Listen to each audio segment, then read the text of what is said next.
Okay, there's the bridge going up for that barge. Channel 81. Big barge, man, Nordhavn. Well, not that big a barge actually. It's got what, 1, 2, 3, 6, 24 containers on it. Here's the bridge lifted, it's going to go through. A small canal. Bridge up there. I'm pretty sure he's going to have to open it. But look at the size of that barge. And he's just quietly manoeuvring it now to his starboard to line up with the bridge, which is just starting to go up. Pretty close margin. It'll take good communication, but he's eating something on his boat, and he yawned. He just yawned. He's bored. He is bored. Oh my goodness. That's 2,700 tonnes. It's 110 metres long, that barge. That's amazing. What a gorgeous morning, eh? Welcome aboard Awanui NZ. A gorgeous morning here in Hasselt. A little bit windy, so I can't talk for too long. Lovely little town by the look of it. I'm going to go and have a coffee. There's the bridge, which I'm going to walk over because I'm off today to get fuel filters for the main engines and the diesel heater. Anyway, looks like being a lovely little town.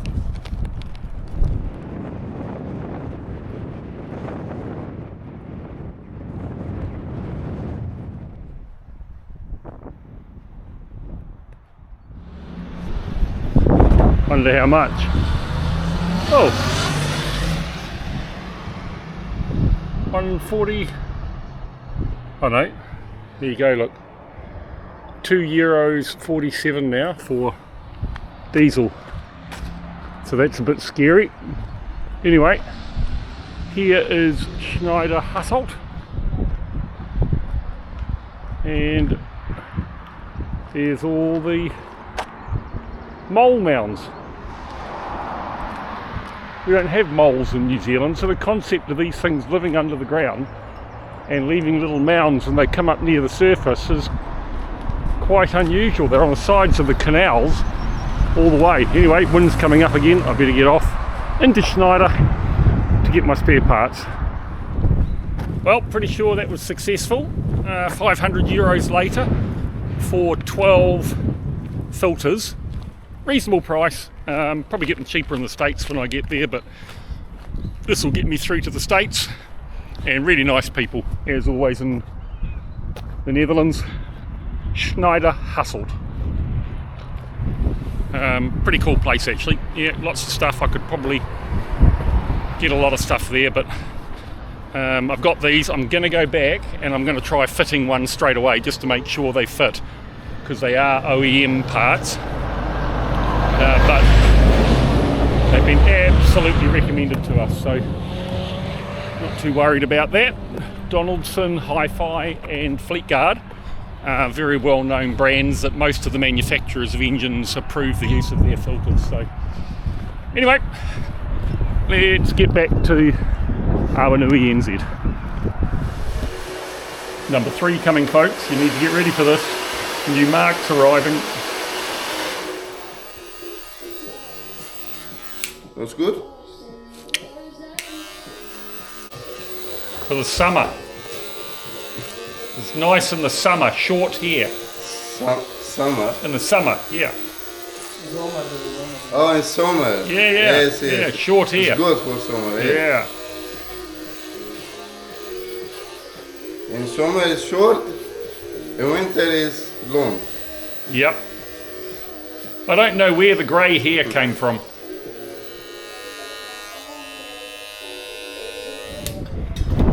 Well,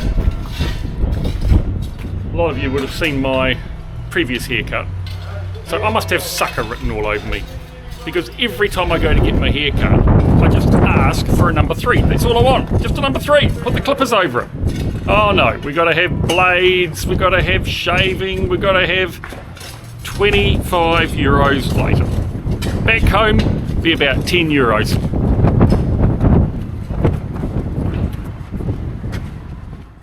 Alright everybody, so what's the term everyone uses? It never rains, it pours. So I was trying to get the batteries up to 100% charge, and that is indicated on the Victron system by showing float. So I started the generator and it was starting to charge, doing it beautifully, and then all of a sudden the generator shut down. And when the generator shut down, I went and had a look at the error message and it said low oil pressure. So I've come down here and looked at this. Something's let go and sprayed oil all over the cover. And down here, I'll show you, we suddenly have oil. So something in this generator has let go. Right, I've got this mat here, I've got gloves, I've got my pots to put things in, and I'm going to have to get to the bottom of this because I need the generator. What is wrong in here, I wonder? Okay, the really strange thing is something's let go. So obviously, first of all, I've got to work out what's let go. Probably can't see it in there, I'll have to get the torch, but you can see the oil all on the bottom there reflecting back onto the generator. So what I'm going to do is just give it all a big clean up.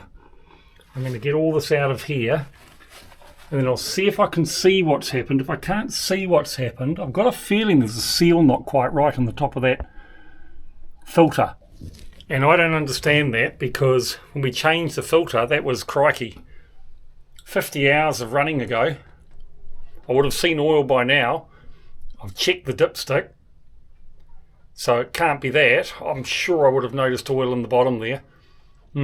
So what I may have to do is put a bit of oil in there, get the engine running again with the cover off so that I can actually see perhaps where oil's coming out. But anyway, first job, get it all cleaned up. A lot of oil. I always have spare oil on the boat, and I get 20 litres at a time. So I need two 20-litre cans for the main engines, and that always leaves 4 litres over, which is what the generator takes, and then I get the next 20 litres. So probably should have always two full cans of oil on, so you can always do a generator change in both engines. I mean, the Canal's not so important, but if you're going to be out at sea, absolutely.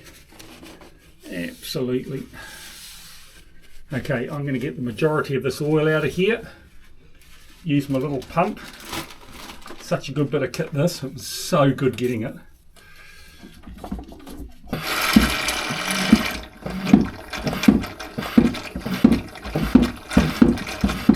The nicest thing about it, it'll give us an indication of how much oil actually came out. Alright, so I'm going to have to get in this back side here, or the side, to have a good look in there. So I think the best thing I can do, I'm going to take all these panels off, and then we can get a really good look at it. So to do that, I have to disconnect the fuel in, diesel in, and I've just got to disconnect the overflow for the coolant as well. Very messy and not easy to clean up in there. I got about just over a litre out. With the rest of it, I've been trying to get out in there with paper towels. It's probably an easier way, but how I'm going to give it the final clean up, I don't know. But first thing first, I've got to get some light in there and got to be able to get some access to be able to see what's been going on. Right, okay, I got the panels off. Bit of a fiddly one getting that end one off, but done it. All around here, and from what I can see, it's coming out through the top of the oil filter. Can't see oil discharge from anywhere else. So tomorrow I'm going to remove that, replace it, put oil in, run the generator and check. Now What's weird is I checked that when I replaced it last time, and each week when I checked the oil hadn't been going down. So I'm afraid, am at a bit of a loss as to how that's happened. Maybe I have used the generator a bit recently and I've run it a lot longer than I have in the past. So maybe everything just heated up, and if it was a bit crimped when it went in there, maybe the oil was able to be forced past it. I don't know, but that is pretty slack. I checked it when I replaced it last time. Anyway, we got to the bottom of it. While I'm in here, over the far side there is the zinc, so I'm going to replace that. I'm going to check the fan belt, and tomorrow I think I'll go and get a fuel filter as well, because that's in under there. Let's give the generator a bit of a once over, eh? But right now, I deserve a beer. There's a nice little pub just out on the dock, so I'm going to go and have a beer. Maybe two. That's enough for one day. Okay, so we've got a fairly big day today. What I've decided to do, it's been a year, we haven't done the hours, but it's been a year since we've had a fuel filter change. So here's the new fuel filter. We're going to fit that. And also it calls for after a year, which I think is going to be too quick again, an impeller change.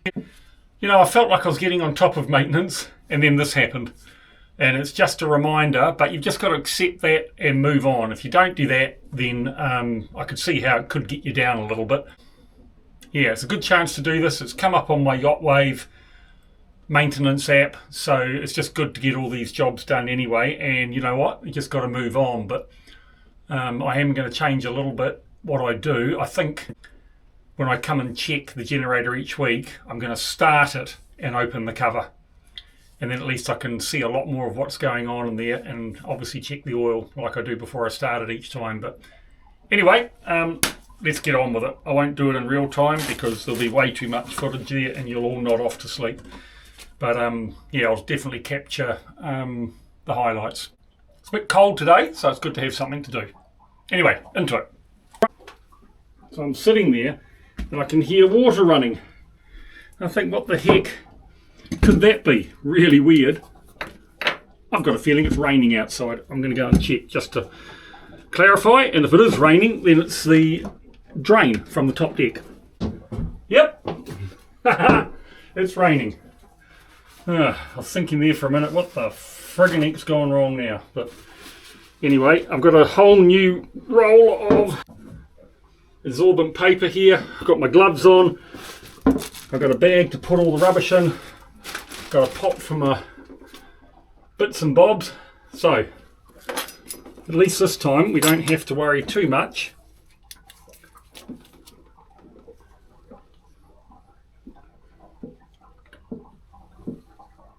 Yep, absolutely. That is the seal. Okay. That is really weird, man. Like, that is really weird.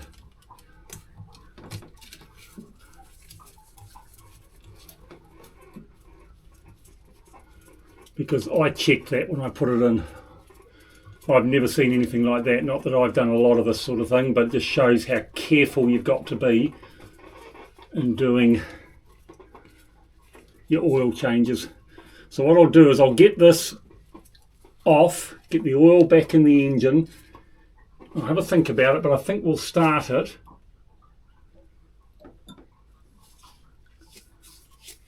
And then at least we can check that we haven't got any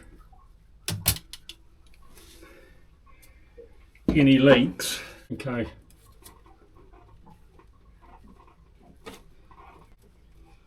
Have a good look at this. Well, here comes a bit more oil. That was always going to happen. Let's let just that excess drain out there. There we go. Don't want to spill any more than we have to.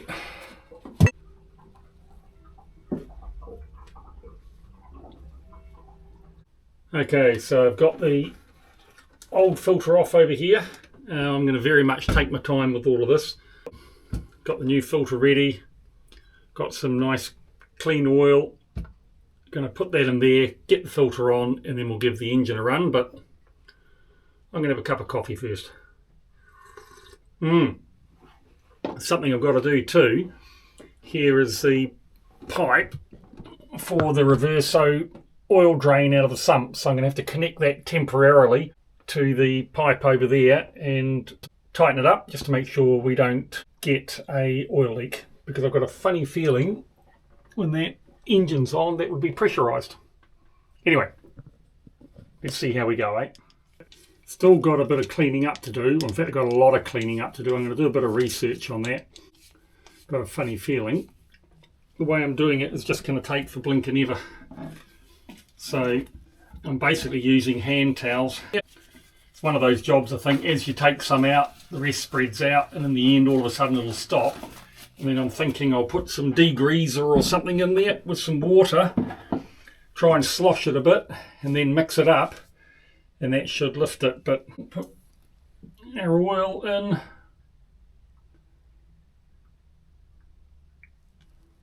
Right, there we go. Put my finger in. Let's give that a little bit of a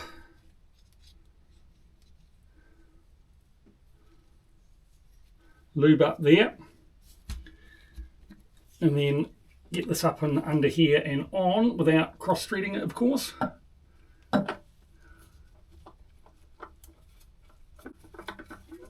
Yep, there we go there. Alright, so in the book it says do it finger tight. That's exactly what I did last time.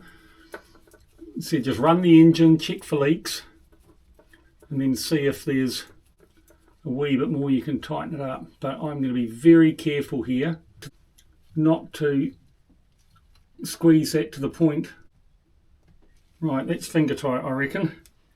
Now the interesting thing is it is exactly what I did last time, and I don't see how that was able to come out, that O-ring. It's so simple to go in. Okay, put a litre in. You have to do this 4 times. It's a bit painful. Be nice to know if I could just do it straight from the container, but I'm just going to be really careful. Okay, we've got the fuel valve open. If this doesn't leak, Marky Boy's going to be a happy person. Alright, one last look. No paper left in there. Got the coolant on. We've got fuel on. We've checked the oil. The cap's on. And this panel's okay. Alright. Okay, so we'll put the battery on again first.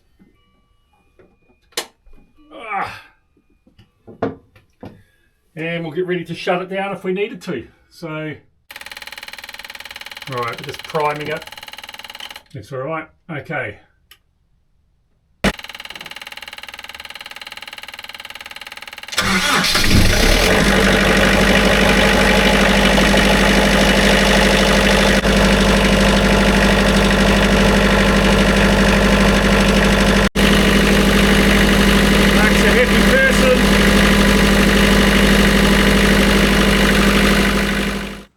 Hiya Mark, I got a knock on the door by the postman and he sent you a delivery from a company who are obviously sponsoring you. So we're now stocking up parcels for you, Mark. So here you go, this is the product you've got and we will get it to you as soon as possible. Enjoy the comfort. Okay, so that's great news. What I want to do, just explain to you what happened with the electrics as simply as I can. So we have the Victron system. Not going to go into all the details about Victron, but it's a Victron 8000 series, but it's a series that only has the one cable going into this BMV here, and this BMV here and this panel here is what controls what happens to the charging of the batteries. You set it, and you need to set it when you've got 100% battery charge, and I found out yesterday that ideally every 6 months you should recalibrate it because it does get out. So what I'm doing is I'm charging the batteries, and at the moment we're in bulk. Here's bulk here, then it will go to absorption, and when it's gone to absorption and it's actually got it up to 100%, it'll go to float. To know the charge is you look at what the mode is in, and we've got to make sure the settings are right on there for that, but check what the mode is in, then check the voltage, and if you then shut down the generator, give it about 5 minutes, put it under a low load, like almost no load, and then read the voltage. That will tell you what the state of the battery charge is. We're going to reset that, and Brad's going to help me with that. So what I've got to do now is take a whole lot of photos of the settings that we've got in here, and then Brad's going to help me recalibrate it. But yeah, I'm learning all the time, and we're getting there, I think, electrically. So I'm actually going to let the generator keep going because it's putting 165 amps in at the moment, and that'll give it a good run for maybe 3 or 4 hours. Now another update for you. You remember the Glomex antenna was broken at the bottom of it, so I rang them this morning and they've approved the next model up, which has a stainless steel fitting at the bottom, or chrome fitting I think, I'm not sure yet, which is a lot stronger. And he said they do get about a 1 or 2% failure rate, and I thought it had a 5-year warranty. It doesn't. It's got a lifetime warranty. They really stand by their product, and they're happy to supply me the next model up, just so that I'm happy. So that's pretty cool. Anyway, they reckon it should get away today or tomorrow, and they said about 2 days. So hopefully Monday, Tuesday we'll have it. Goodly. Bit miserable out there today. I was going to carry on and go on to an anchorage, but it's up to 30 knots, and it's from out here beam on to the boat. And when I'm on my own, I really don't want to get into that. Tomorrow it's down to around 10 or 11 kilometers per hour again, so I'll be heading off in the morning. Very nice place actually, and it's free unless you have electricity, in which case you plug in and there's an app and you just pay for your electricity on the app. Okay, we've had a good run, got the batteries up to 100%, and I've made a decision. I'm not going to change the impeller today. I'm going to change the fuel filter, but I think the impeller, I just need to keep the generator available at the moment, and I know what they can be like. So I think once we get out of the water and snake, I'll be able to go and get some help getting the impeller out if there's any problem, or get a impeller puller, because the one that I've got for the engines possibly won't fit this. I have checked the belt tension, that's okay. So I think what I'm going to focus on is just doing the fuel filter change. That's well worth doing. So we'll just take the fuel off to the generator. That way we'll get a vacuum once we start trying to get that out. Then we're going to check the anode, and once we've done that, I'm going to take the back panel off, and I'm going to try and get in there and clean as best I can, and after that put everything back together again so that we've got it running. In fact, I might even find, I'll put everything back together again. That's going to be the right thing to do. But the good thing is there's absolutely no leakage around the oil filter. How the heck that happened, honestly, I really don't know. I mean, I've got to take responsibility for it because I fit the last filter, but I just don't know how that O-ring popped, because when I put this one on, it went on so simply. It's so obvious if you've got it. I know I checked it afterwards, so I've never seen anything like that before. I'll be fascinated to know if anybody else has. But what I'm going to do from now on is, normally I just undo these 2 screws up here, pull it back, take the dipstick out, put it back in. Now I'm going to actually take that panel off. It's so easy to do, and I'm just going to have a good look around here just to check for any oil leaks, and I will make a point of checking the oil filter. Alright, so I've worked out a mistake I've made here. Wonder if any of you picked it up. So there is the oil line that you can drain out of the sump in the engine from, and I wanted to connect that up again, obviously, to do the test run with this off. Now normally it goes through this hole here. Now the problem is, in order to refit that, I'm going to have to take this off again, and that is below the sump. So we are going to get oil coming out. So what I'm going to have to do is use the reverso system here, drain out the oil from the generator using this into a container, redo that pipe, and then put the oil back into the generator. Unintended consequences, eh? And then also this here is just not that easy to work on. Okay, other thing I've discovered, I thought we had a pump around here on the pulley for the engine, but it's not. That is the seawater pump there. So that's fantastic, because that is going to be a lot easier to get access to change the impeller. But again, I'm not going to do that until we've got it out of the water. I know we have to check it once we have got it out, but I'm saying that only because we've got a period where we're going to do a lot of maintenance outside of the water, and I got access to someone that can help pull the impeller out if there is a problem. But I do notice up and under there is a little bit of, possibly just a bit of rust. Maybe it's got a bit of water there. So anyway, we'll have a look. Okay, let's tighten up.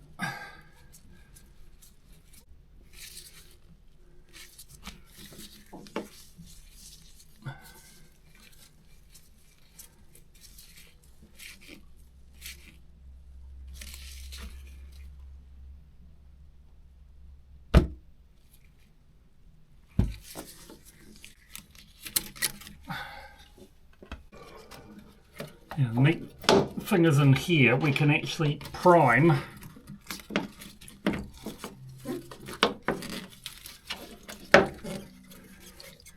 the fuel.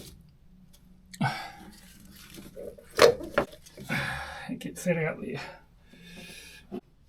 It's funny because it says every month to go in here and drain any water out the bottom of this. Well, to get access to this on there, under all this, I wouldn't say it's impossible, but it sure as heck ain't easy. So the good thing is, unlike the main engines, with this we can just put the filter on because we've got a means of priming it before we start the generator engine again. Fiddly to get it in there, but once it's in, right, there we go.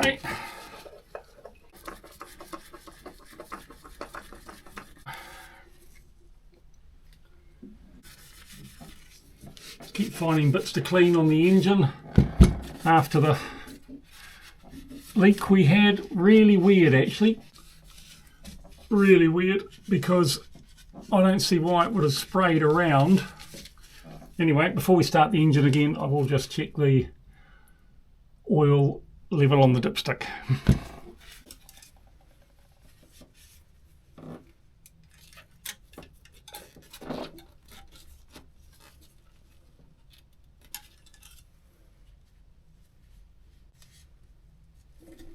Yep, it's good. We can put the generator fuel back on again. Alright, let's start the engine.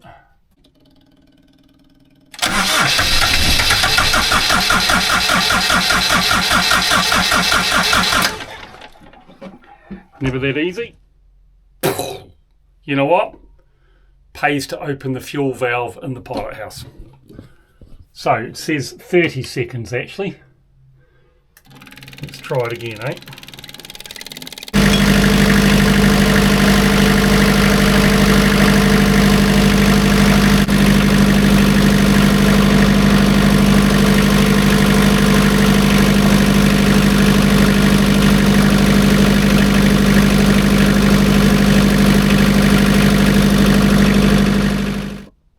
Right, you'll also remember I got O-rings to replace the ones that were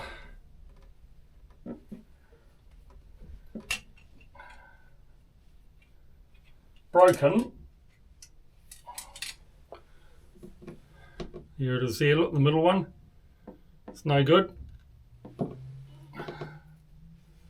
It was on the transmission dipstick, and the only way to replace it, according to ZF Marine, was to buy a new dipstick at €50 each. So Mark wasn't into that, so he measured everything with a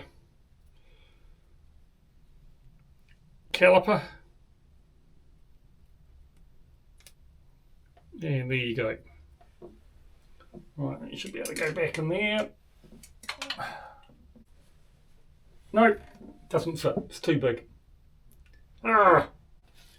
Yep, what I got is too thick, so it needs to be about a millimetre smaller by the look of it. What a pain. Well, this is fun. Come back in here with me. This is where I'm working at the moment. I find these towels the best. No one tells Sweetie, because I will be in deep strife if Sweetie finds out. But that's all I've got, and I kind of have to do it. So I really do have no choice but to use these. When Sweetie gets back, I'm going to have to decide whether to tell a little white lie just to protect myself or not. Probably not, I'll confess, but probably only if she points out that they're gone. Oh boy, it is hard getting down there. I'm right in the back here. Oh. Probably not going to get every last little skerrick out, but what I do notice is that there is not much coming out on the towel now. Yeah, it's quite clean down there. Oh yeah, got a bit down the far end there. I'll try and get down there. Oh, far out. I'll clean up all that mess there too while I'm at it from the build. And then I can pull the towel through under here. Goes under and gets any of the oil that's left. Yeah, that's pretty good actually.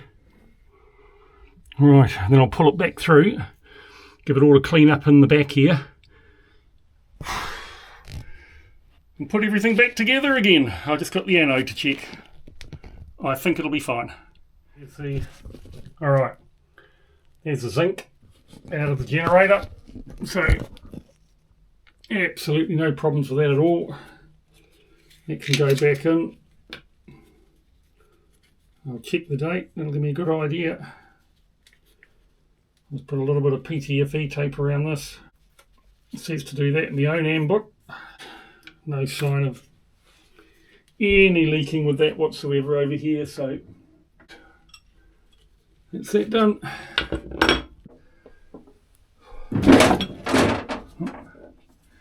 Careful, Mark.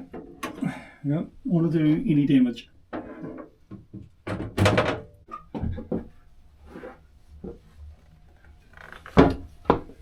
It says no step on this. You have to be a bloody midget. Have to be a midget. Got the oil cap on, giving that a good clean out. Yeah, it's nice and clean in there now actually. Yeah, it's very, very good. Far out, I'm surprised at that, I have to say. And we can open up this valve. We can put the generator on, we've got it there. And we'll put this back in. So let's go fill.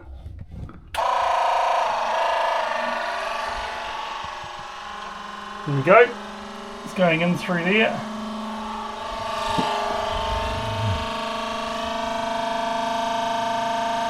See the level going down? That'll get the oil in the generator, and we'll check with the dipstick just to make sure. Alright, that's everything put back together. Just got to clean up now, and I'm going to change the 30 micron filter in the generator ray core over there. And last time, complete cock up, I took this off, didn't I? When I took that off, this fell off. What I should be doing is holding that and taking that off. Tuh, that is just so thick. Anyway, alright, we'll get that done. And that is, other than the impeller, which I'll do next time with somewhere where I can get some help if I need it, we are done. Done, done, done. That was a big day. Well, good morning. Saturday morning here in Hasselt. We're going to get underway, take you along for the ride as always. So here we go in here, put the day tank supply on, 12 volt electronics, 24 volt electronics, miscellaneous circuits. I have checked the engine room, generators all looking good, and the engines are good and clean. Check the dipsticks. So what we're going to do today, I'm going to put the camera on the side view, and then I'll use this camera to give you a good view out the front and for me to talk. The plan is we're going to do the aft line, the forward line, and then I'll release the midships line. Once we're out in the canal, I'll bring in the fenders and we'll head off. There's a bridge up there. They're going to have to lift that for us. So just while we're powering up, I'll get my life jacket on. Don't normally worry about that just on the canals, but on my own, just think it's always a good idea to have the life jacket on. Somebody actually commented, put the toggle away. Otherwise you could catch it on something and end up it going off accidentally. So there's the whistle away, and there's the toggle. Not sure where I'm going to put that, to be honest. No, it's going to have to stay there. Alright, also I'm going to start with this as well again. So here's my EPIRB. Always have this on me. Basically just makes you feel better when you're on your own. Even when I'm in town and things like that, I think it's quite handy. And what I've got to do though is get it to the point where I can completely memorise exactly what it is you have to do in order to activate it in the dark. Obviously during the light it's easy, you can just read the instructions, but I was thinking about it the other day. I end up somewhere in the dark where I need it. I've got to know how to deploy it without being able to read the instructions. Alright, so what are we doing today? Here we are here, we just, with the 24 volts going on, it's powered up the Garmin screens. So we're just going to go in here, we're going to go change. Collision alarm. We're going to go snooze until restart, and then we don't get all those annoying collision alerts that you guys keep telling me about. Here's one of the apps I've got up that's really good. It's basically a live app that gives you exact heights, and that for bridges or for the water. So this is the, oh no, that's not the Verlet SUT. Here it is here, look. Point info. No, doesn't tell you what the bridge is. It's a Kippelbrug.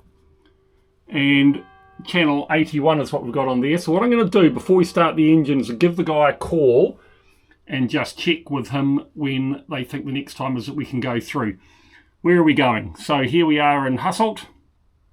See, we're still picking up all the AIS, but unfortunately we can't transmit. Bit of a shame. And today we're heading down and we are going to anchor in here. So go auto guidance, save previous path. No, we don't want to do that. And then we go start navigation's the easiest way. Now you'll see there, we don't want to engage the autopilot. It's just drawn a line between there and there, which makes things really difficult. Obviously, that's no good. So what I'm going to do is I'm just going to tap that point and go adjust path and take it over here. All right, now you can see it's just building it there, auto guidance, and often that will then throw in the whole route for you. All right. That looks a bit ridiculous. Look, it's got us going out to there, and then it has us going all through here. Now, why it would be doing that, I do not know. Let's have a look. Here we are, down here in Hasselt.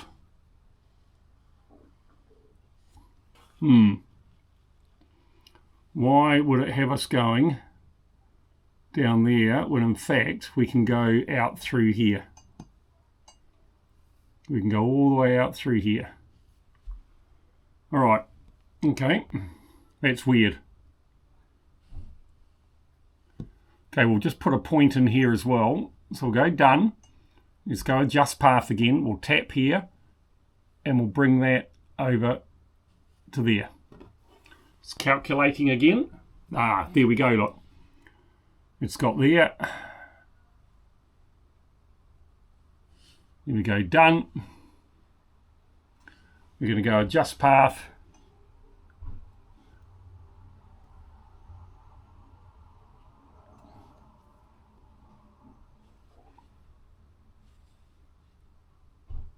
Go done. Adjust path. It just doesn't like when you're in the canals. See how it straight away calculated that? So go done, adjust path, tap that, and we'll go to there. Done.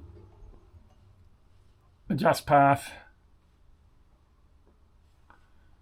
Put it there. Okay. Alright, don't really know why it's made it so difficult today. But anyway, what I'm going to do now is just go adjust path. We'll tap here and let's bring that over to there, and that might fix it.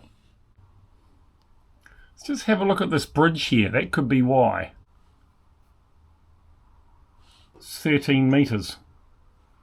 So there's no reason why we can't go through there. Alright. That is painful. Anyway, that'll get us to there, and then we can have a look at where we go from there. Alright, so go gun, start navigation, I go okay there, cancel that, and then I just want to very quickly, we've got the bridge here, keep going along, keep going along.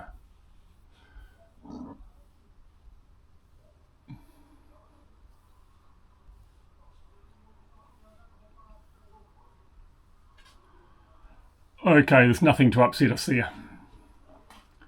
Okay, that's just 8 miles away. We'll have to build a route from there as well. Zwartwaterbroek.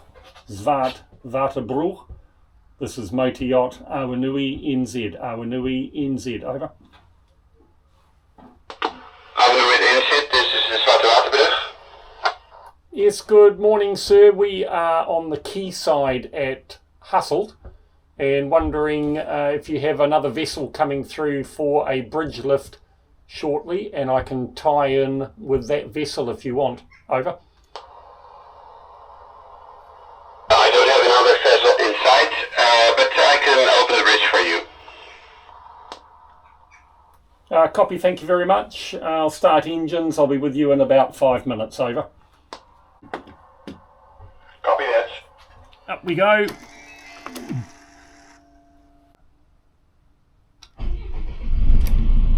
Starboard engine, pressure's up. Port engine, pressure's up.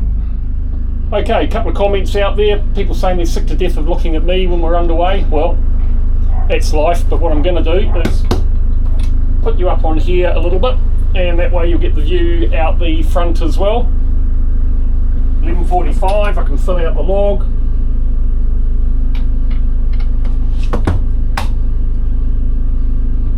Alright, get the camera on outside and we'll get those lines off.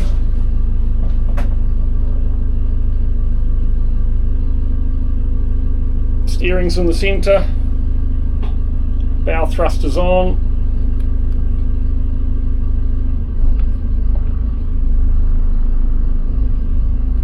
Boat goes in and out of gear. Okay, that's looking good. Put the navigation lights on. Not going to put the fans on at this stage.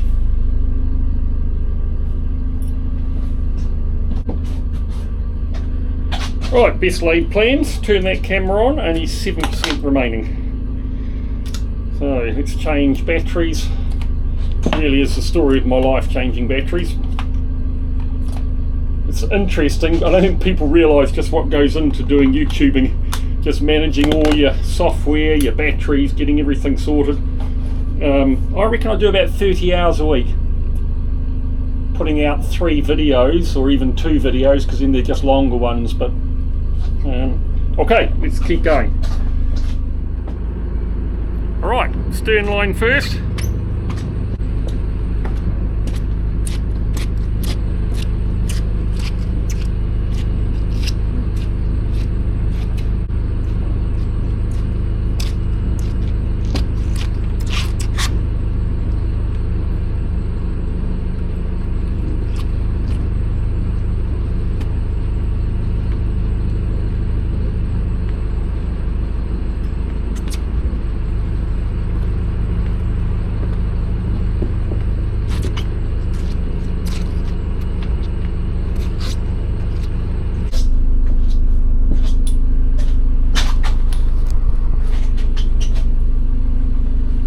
let's get underway. I'll just check behind us, nothing on AIS.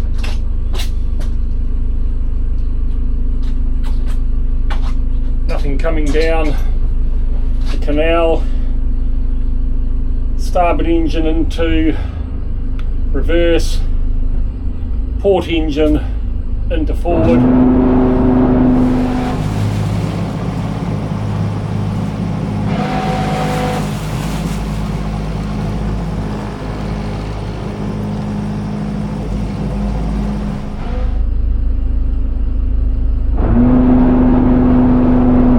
Shunts us nicely sideways, just start moving forward a little bit, so I'll just bring the port engine back to idle.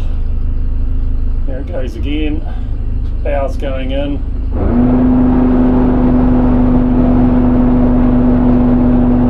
Bow thruster out.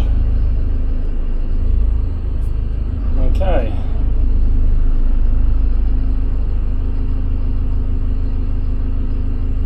Underway, we'll head out.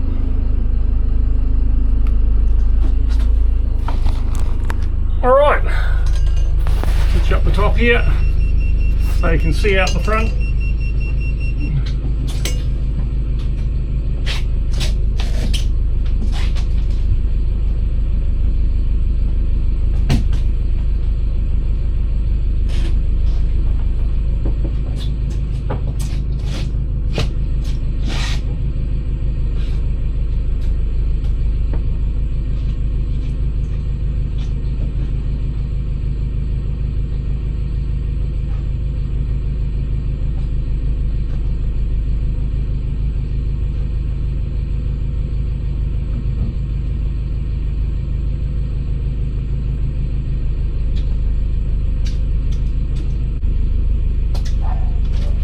Okay, you can see we've gone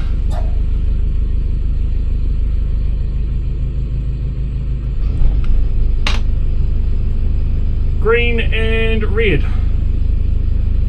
on the bridge ahead of us.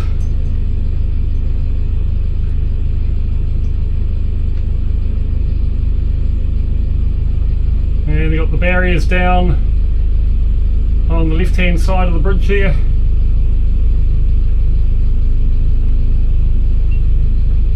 It's got the stabilisers armed, so we get the alarms if the hydraulic oil overheats. Alright, vehicles are all stopped, can't be too far off lifting the bridge. You can see on the yellow and black board up there, 5.5 metres. And there goes the bridge. I'll try and time this right for them. Apparently every now and then they can get snotty if you go through on red and green, but the general consensus is go through as soon as you're happy.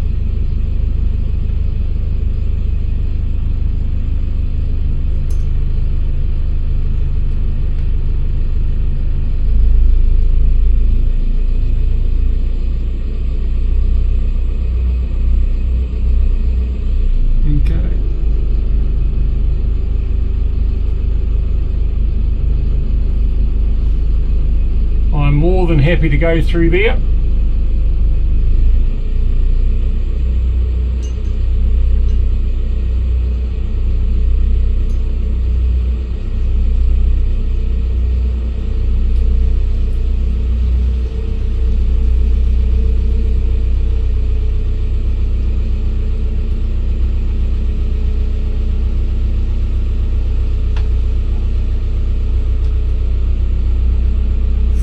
Waterbroek, Awanui NZ. Many thanks, dankjewel.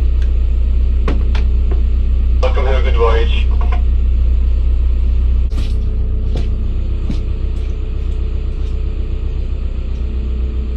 Right, there we are underway.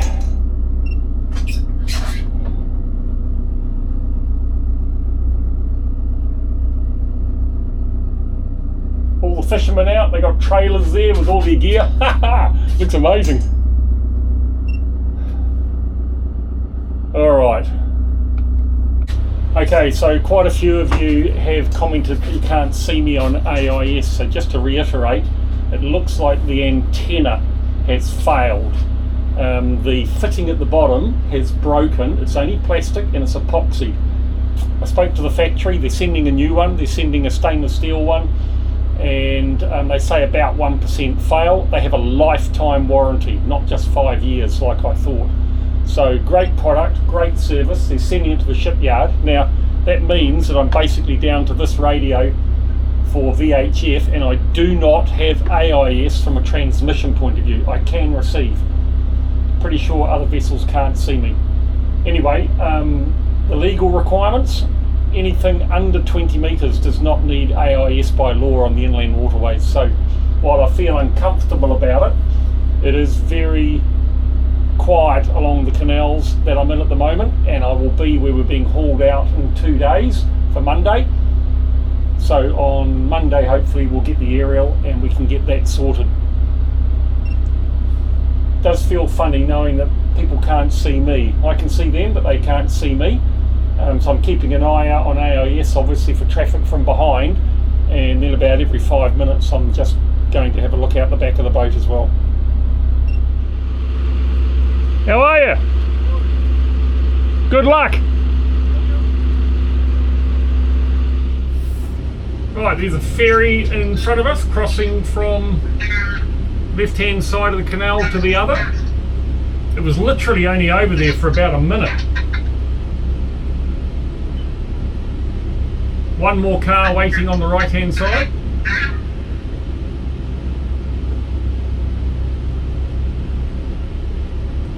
There's always something going on in the canals, eh?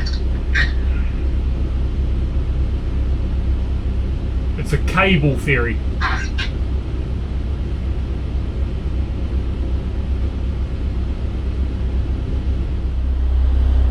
Alright, we're in a good area just to do a bit of a engine run. We haven't done one for a while, and it's just good for the engines to give them a bit of a power up every now and then. So we'll just do it for a few minutes, go up to about 2000 RPM.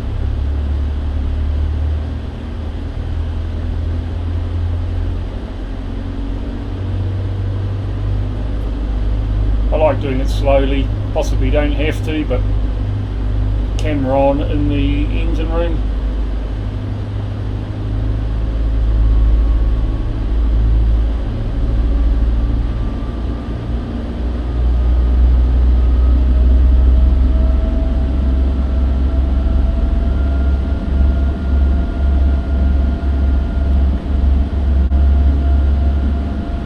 Okay, we're going through 24 litres an hour on the right hand side of the on the right hand engine, and we're going through, so look, we're at 60% power, believe it or not.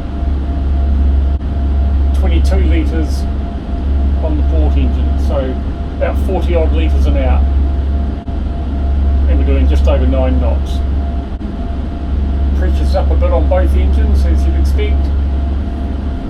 70 psi on the port, 55 on starboard, and temperature at 75 Celsius or 165 Fahrenheit, and about the same on both engines.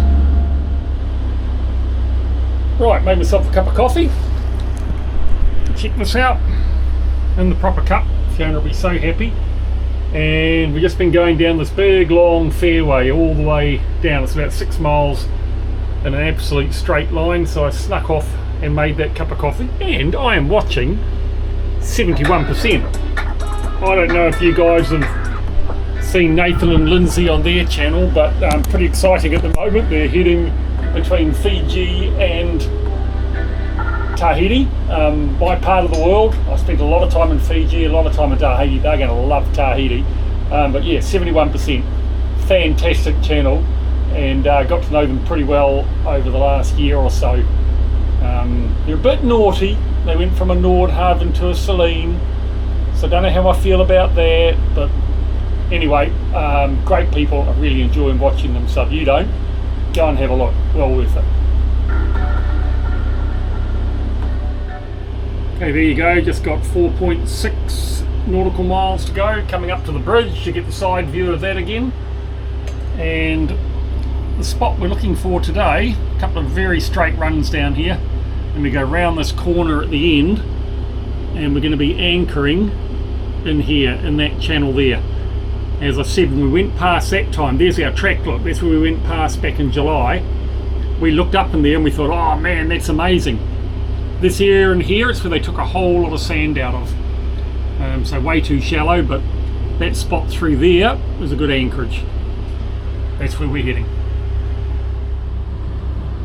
Okay, as we approach this bridge, I've contacted the bridge master just to check we were coming down the correct fairway. It was a little bit confusing back there. It was red, white, red, but then there was an arrow to the left, which meant the other side of that bank there, you weren't allowed to go down. Anyway, I just checked with him because there's no markers down this way, but it's obviously a way to go, and he said no problems where you are. On the starboard side there coming up, you can see about 13.5 metres of clearance here. Orange light in the middle of the bridge means just proceed with caution. Obviously you're going under an obstacle. And then off to the port side, you've got 2 sets of red lights saying you can't go through there. And he did tell me they're doing a lot of maintenance on the bridge at the moment.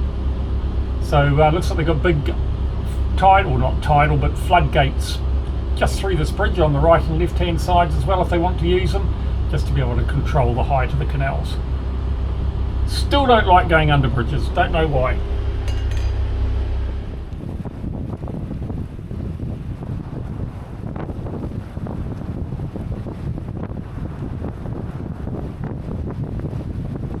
Okay, we're just coming out of that canal. There's the entrance there. And we're going to head over to the island, which is over there. Anyway, you may have noticed, I don't know whether you did or not, look at that.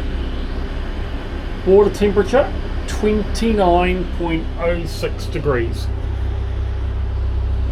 So clearly that's not right, and Mr. Google says that is probably a failure of the temperature sensor in the transducer. So another Garmin issue to deal with, I think.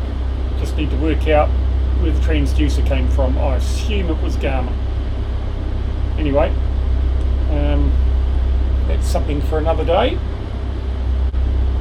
Around here to the starboard and over to the island. I'll head out and get the anchor ready.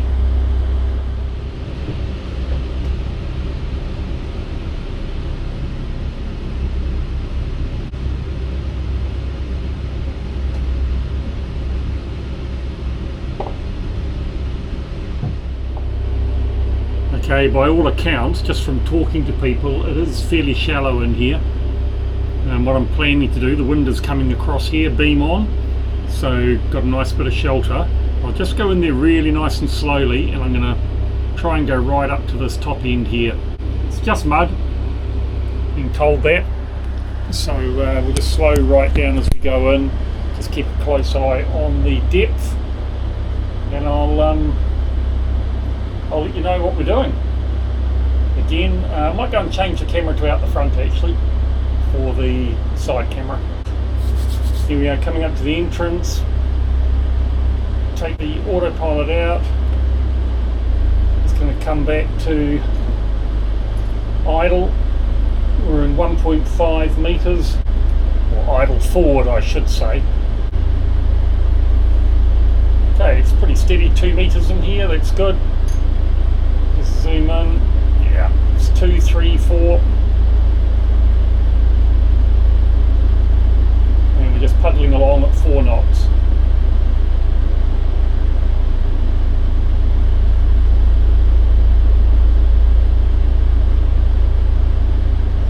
But that boat out on the starboard there has literally nudged into the sand until he's wedged in the sand. Look at that.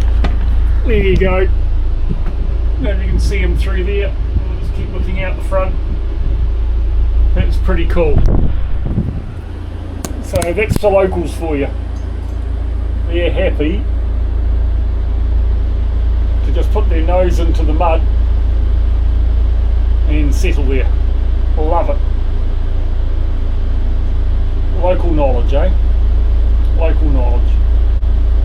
Just nice to paddle through places like this fairly slowly too. You don't want to create wash as you go past, especially when there's other boats around moored. Pretty steady, 2.5 meters in here, so that's no problem. Doing just over 4 knots. Right, it's telling us we've arrived at our destination.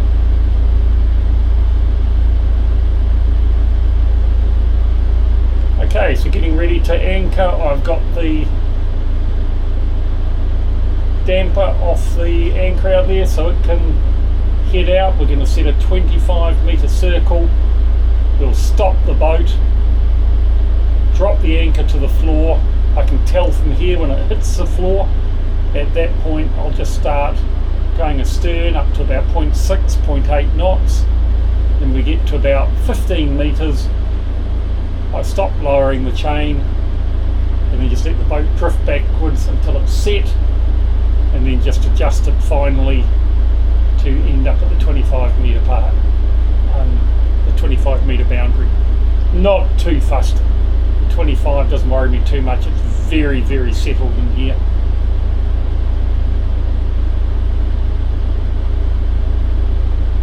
Oh, it's just a metre under the boat here. It's getting fairly low. Might just come back to idle, 0.9.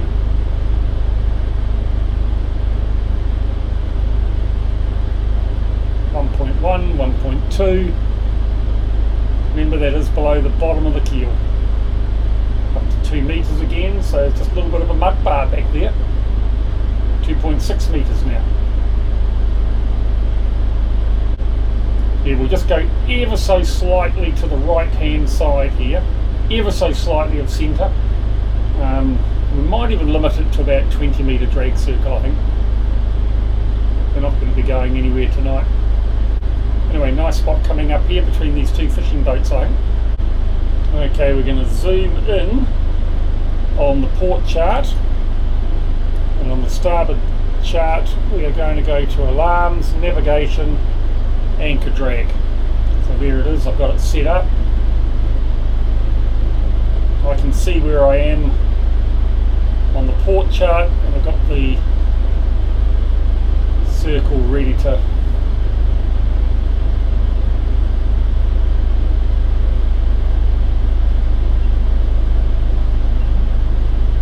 turn the stabilisers off, turn the air conditioning off.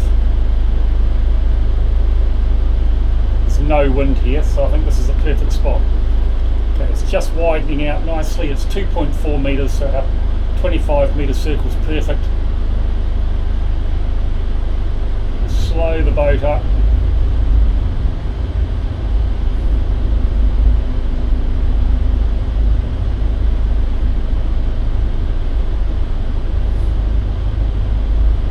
Coming back through 1.5 knots.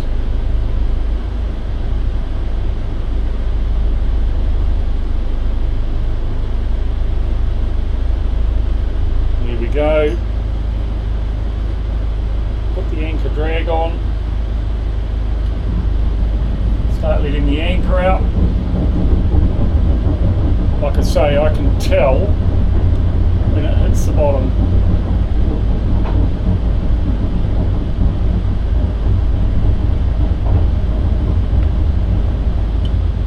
Okay, there it is on the bottom.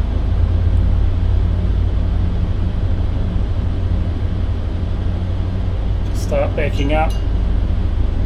That's enough speed. Zoom in on the circle so I can see that nicely.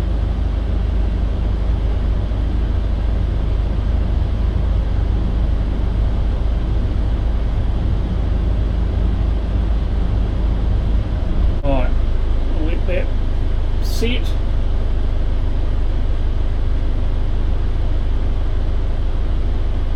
I can feel that deceleration. It's slowing up. There we go. Just grab when we get to 0. I'll just just go into idle reverse on one engine. Right, there we go, idle reverse one engine. Okay, there's 0 speed. We're just moving for a little bit there. So we're 25 metres back. We've got 0 ground speed, both engines. Let's just go with 0 ground speed. Just starting to bounce back towards the middle a little bit. So that always happens, you put it under tension and then you bounce back towards the middle. And I suspect we're going to stay about the middle the whole night. Anyway, there we are. Lovely little spot. This is what I love about anchoring on a boat. Every view is different. I started out facing that way. Now I'm facing this way. I mean, you just get a different view every time you look out the window. I mean, check those windmills out down there. There's about 15, maybe 20 in a row. And last year when we went to Amsterdam, we actually went right through that lot. It was amazing. They are so big. But what a gorgeous spot here. It is just so nice.